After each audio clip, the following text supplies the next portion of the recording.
Iran ते अमरीका के दरमियान जी कशीदगी है वह एक बार फिर खतरनाक मोड़ उत्ते पहुँच चुकी है। तो इस कशीदा सूरत हाल पाकिस्तान ने जोड़ा अपना सफारती किरदार है उन्होंने मजीद भी मुतहरक कर दिता है। सवाल है कि पाकिस्तान का जोड़ा ईरान ते अमरीका के दरमियान मौजूदा तातुल है उन्होंने ख़त्म कराने जोड़ा एक किरदार है वह किन्ना एक जोड़ा है वो इस मामले में पहले तो ज़ाहिरी गल है बड़ा ही अहम किरदार है। क्या हुण भी ये मामला जोड़ा है वह पाकिस्तान संभाल सकेगा?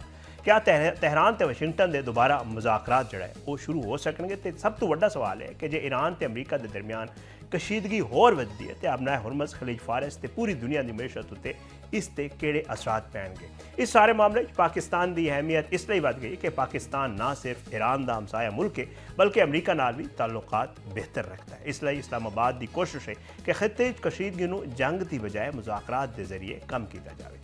इस मकसद लई पाकिस्तान के मुसल्ला अफवाज के सरबराह फील्ड मार्शल सैयद आसिम मुनीर एक आला सती वफद नाल जिहड़ा वो तेहरान पहुँच चुके हैं और उत्थे उन्होंने मुलाकातां भी जारी ने जिथे वो मजीद जोड़े ईरानी क्यादत है उन्होंने मुलाकातां भी करेंगे। ईरानी वजारत खारजा के तर्जमान इस्माइल बुकाई ने भी तस्दीक की है कि पाकिस्तान के आर्मी चीफ का जोड़ा यह दौरा है वह बाहमी ताल्लुकात मुश्तरका मफादात ते इलाकाई सूरत हाल उत्ते मज़कूर है। ईरानी तर्जमान के मुताबिक पाकिस्तान खिते अमन ते इस्तेहकाम लई मुसलसल कोशिशां कर रहा है तो ईरान पाकिस्तान के इस किरदार को अहमियत देता है। दूजे पासे अरब खबरसां इदारा जोड़ा है अल अरेबिया उहदे मुताबिक फील्ड मार्शल सैयद आसिम मुनीर के इस दौरे के दौरान ईरानी हुकाम तक अहम अमरीकी पैगामात भी जोड़ा है वो पहुँचाए जाएंगे। मकसद यह है कि तेहरान ते वाशिंगटन के दरमियान जिथे सफारती राबते रुक गए सन उत्थे दोबारा गलबात का कोई रस्ता कढ़िया जा सके। यानी पाकिस्तान की कोशिश सिर्फ पाक ईरान ताल्लुकात तक महदूद नहीं बल्कि वो ईरान ते अमरीका के दरमियान राबते की एक मुमकिन जी मुमकिना कड़ी है वो भी ज़ाहिरी गल है। इस दौरे तो पहला ईरानी वजीर खारजा अब्बास अरागची ने फील्ड मार्शल सैयद आसिम मुनीर नाल टेलीफोनिक राबता किया तो इलाकाई सूरत हाल उत्ते तफसीली तबादला ख्याल भी किया। यह भी गल अहम है कि फील्ड मार्शल सैयद आसिम मुनीर जोड़ा है वो रवां बरस ईरान का एक चौथा दौरा कर रहे हैं। अप्रैल ते मई वो सफारती कोशिशों के सिलसिले ईरान गए जो कि जुलाई ईरान के सबक सुप्रीम लीडर आयतुल्लाह अली खामनाई के आखिरी रसूमात की शिरकत लई भी वो तेहरान पहुंचे। इस तो अंदाज़ा लाया जा सकता है कि पाकिस्तान ते ईरान के दरमियान आला सतह उत्ते कितना एक राबता मौजूद है। हुण जे पाकिस्तान के सालसी के कोशिशों की गल करिए तो रवां साल के शुरू जो खिते इंतहाई कशीदगी जड़ा है वो हुई सी पाकिस्तान एक अहम सफारती किरदार के तौर पर सामने आया। जून पाकिस्तान ईरान ते अमरीका के दरमियान इस्लामाबाद मुआहदे या MOU की हमवार भी रस्ता भी हमवार किया जिस के तहत ईरान उत्ते पाबंदियां नरमी ते ईरान के एटमी प्रोग्राम नाल जुड़े अहम मामला उत्ते जड़ा मुज़ाकरात लई जोड़ा है वो 60 दिनों की मुद्दत भी रखी गई सी। इस फ्रेमवर्क के तहत स्विट्जरलैंड आला सतह के मुज़ाकरात भी हुए जिन्हें पाकिस्तान ते कतर ने सालिस के तौर पर किरदार अदा किया लेकिन मुकर्ररा मुद्दत के दौरान कोई हतमी मुआहदा सामने ना आ सकिया। 17 अगस्त को 60 दिनों की जी मुद्दत है खत्म हुई सी पर मुज़ाकरात किसी हतमी नतीजे तक नहीं पहुँच सके सन। ताहम ईरानी तर्जमान इस्माइल बुकाई का कहना है कि इस्लामाबाद मुआहदे 60 दिनों की कोई ऐसी हतमी तो लाजमी डेडलाइन मौजूद नहीं सी जिस तो बाद सारा फ्रेमवर्क खत्म समझा जाए।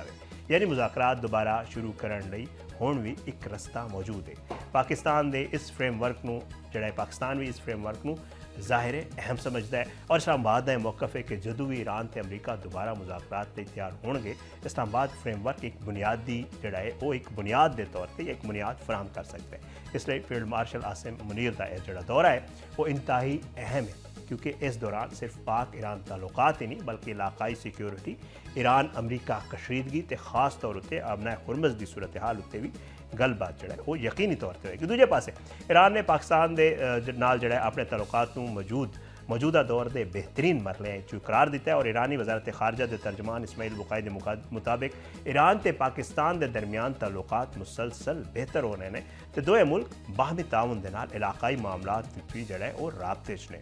यह बयान पाकिस्तान लिए एक अहम सफारती कामयाबी है क्योंकि जदों भी खिते कई मुल्कों के दरमियान इख्तलाफात वधदे ने उत्थे पाकिस्तान ते ईरान अपने दो तरफा ताल्लुकात को मजबूत करने उत्ते जोड़ा है वो हमेशा तो जोर देंदे रहे हैं। लेकिन ईरान का मौकफ अमरीका के बारे में इंतहाई सख्त है। ईरानी तर्जमान इस्माइल बुखारी का कहना है कि तेहरान ने जंग शुरू नहीं की बल्कि अपनी खुद मुख्तारी ते इलाकाई सालमियत का दिफा किया है। ईरान वाजे कर चुका है कि वो जंग खत्म करने लई मुखालिफ फरीक दियां शराइत कबूल नहीं करेगा तो किसी जारे फरीक को यह हक नहीं दिता जा सकता कि वो अपनी मर्जी नाल जंग खत्म करने की शराइत तय करे। इस दे नाल एक और अहम पेशरफ्त मक्का मुआहदे नाल जुड़ी है। ईरानी वजारत खारजा के तर्जमान ने दस्सिया कि ईरान नूं मक्का मुआहदे च शामिल होने की कोई बाज़ाब्ता दावत नहीं मिली। अलबत्ता ईरान ने पाकिस्तान की इलाकाई कशीदगी घटाने दी कोशिशों की तारीफ की है तो पाक ईरान तल्लुकात नूं तारीख के बेहतरीन दौरां चों एक दौर करार दिता है। हुण दूजे पासे वाशिंगटन नूं वेखो तो अमरीका दबाव जिहड़ा है अमरीका का दबाव वो घटदा होया नज़र नहीं आ रहा। अमरीकी वज़ीर खजाना स्कॉट बेसेंट ने ऐलान किया है कि अमरीका ईरान के खिलाफ वड्डे पैमाने उत्ते इकतसादी कार्रवाइयां शुरू कर रही है। उन्हें इस मुहिम नूं इकतसादी जिहड़ा है वो डी-डे करार दिता है और यह आख्या है कि यह किसी भी मुखालिफ मुल्क के खिलाफ अमरीका की हुण तक की सब तो वड्डी माली कार्रवाई होएगी। स्कॉट वेस्टर के मुताबिक अमरीकी फौजी कार्रवाइयों के नतीजे ईरान की फौजी सलाहियत को शदीद नुकसान पहुंचा है तो ईरान दी तकरीबन 100% फैक्ट्रियां तबाह हो चुकी हैं। उन्हें यह भी दावा किया है कि ईरान का जौहरी प्रोग्राम दफन किया जा चुका है तो हुण अमरीका इस तनाज़े के फैसला कुन मरहले दाखिल हो चुका है। वाशिंगटन ईरान को माशी तौर पर तनहा करन ते ओदी माली सप्लाई दी रावां बंद करने लई नवीं पाबंदियां ते इकतसादी इकदामात करने का ऐलान कर रहे हैं, पर तेहरान का जवाब भी उन्ना ही सख्त है। ईरानी वज़ीर खारजा अब्बास अरागची ने अमरीका वालों नई जड़ी पाबंदियां लाने की धमकी है उन्होंने मायूसी की निशानी करार दिता है। उन्होंने कहना है कि अमरीका का फौजी कार्रवाइयां तो अगे वधण की बजाय पुराने मनसूबों वाल वापस जड़ा जाना है। यह इस गल का सबूत है कि अमरीकी क्यादत मायूसी का शिकार है। अब्बास अरागची का कहना है कि वाशिंगटन नूं ईरान के नाल इज्जत ते एहतराम नाल गल करनी चाहिए ताजो इंसाफ ते वकार की बुनियाद उत्ते किसी हल तक पहुंचा जा सके। ईरानी वज़ीर खारजा ने दावा किया है कि ईरान कदे भी खौफजदा नहीं होया या अमरीका वालों नाकाबंदी समेत बाकी जिन्ने भी फौजी इकदाम ने वो सारे नाकाम हो चुके हैं तो नई पाबंदियां जड़ियां ने वो भी अपने मकसद विच कामयाब नहीं होणगियां। पर मामला सिर्फ पाबंदियां या फौजी कार्रवाइयां तक महदूद नहीं रहा। हुण तेल की आलमी सप्लाई भी इस तनाज़े का सब तो अहम पहलू बन चुके। ईरान की सुप्रीम नेशनल सिक्योरिटी कौंसल के सैक्रटरी मोहसिन रज़ाई ने वाज़े धमकी दी है कि जे अमरीका की माशी जंग जारी रही तो ईरान खलीज फारस ते आबनाए हुरमज समेत किसी भी रस्ते तो तेल की एक भी जड़ा है वो बूंद बरामद नहीं करेगा। मोहसिन रज़ाई ने कहा कि ना आबनाए हुरमज के जरिए तेल की बरामद होएगी तो ना खलीज फारस किसी होर मकाम तो। उन्हें यह भी वाजे किया कि जे कोई मुल्क अमरीका की ईरान खिलाफ माशी जंग शामिल होता है तो इसकी हिमायत करता है तो ईरान उसनों भी ईरानी अवाम के खिलाफ जंगी इकदाम समझेगा। यह धमकी जारी गल है इसलिए भी अहम है कि अबनाए हुरमज असी तुहानूं दसते रहने कि सब तो अहम तवानाई के रस्ते चुक रस्ता है और जे इस रस्ते उत्ते तेल की तरसील मुतासर होती है तो इसका असर सिर्फ ईरान अमरीका या खलीज फारस तक महदूद नहीं रहना बल्कि दुनिया भर च तेल दी कीमतां आलमी तजारत ते मईशत उत्ते जड़ा है पै सकता है। पाकिस्तान भी इस सूरत हाल तो अलग नहीं रह सकता क्योंकि खिते च कशीदगी वधण का असर तबाही की कीमतां ते मजमूई मुआशी हालात उत्ते बराह रास्त पै सकता है तो शायद यही वो मकाम है जिथे पाकिस्तान की सफारतकारी की असल जड़ा है वो आजमाइश भी शुरू होती है। एक पासे ईरान है जो अपनी खुद मुख्तारी ते सलामती उत्ते समझौता नहीं कर रहा तो दूजे पासे अमरीका है जिहड़ा कि इकतसादी पाबंदियां ते दबाव नूं मुसलसल वधा रहा तो दरमियान च पाकिस्तान है जिहड़ा कि जंग नूं रोक के मुज़ाकरात दा रस्ता खोलण की कोशिश कर रहे हैं। हुण ये वेखांगे कि फील्ड मार्शल सैयद आसिम मुनीर के तेहरान दौरे तो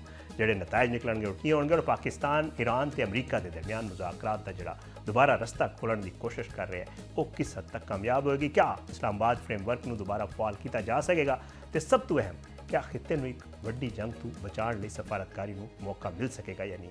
इस सारी सूरत हाल एक नाजिक मोड़ पर पहुँच चुकी है क्योंकि एक पासे मुज़ाकरात की गुंजाइश मौजूद है तो दूजे पासे पाबंदियां फौजी दबाव तेल की बरामद रोकने की धमकियां ते अमना हुरमज की सूरत हाल कशीदगी को मजीद खतरनाक बना रही है। पाकिस्तान की कोशिश है कि यह तनाज़ा जंग के मैदान तो निकल के मुज़ाकरात की मेज़ तक पहुँचे। हुण दुनिया के नज़रां तेहरान उत्ते ने ते खास तौर पर इस गल उत्ते कि पाकिस्तान की ताज़ा सफारतकारी की जी कोशिश है और ईरान ते अमरीका के दरमियान बर्फ पिघला भी सकती है या नहीं।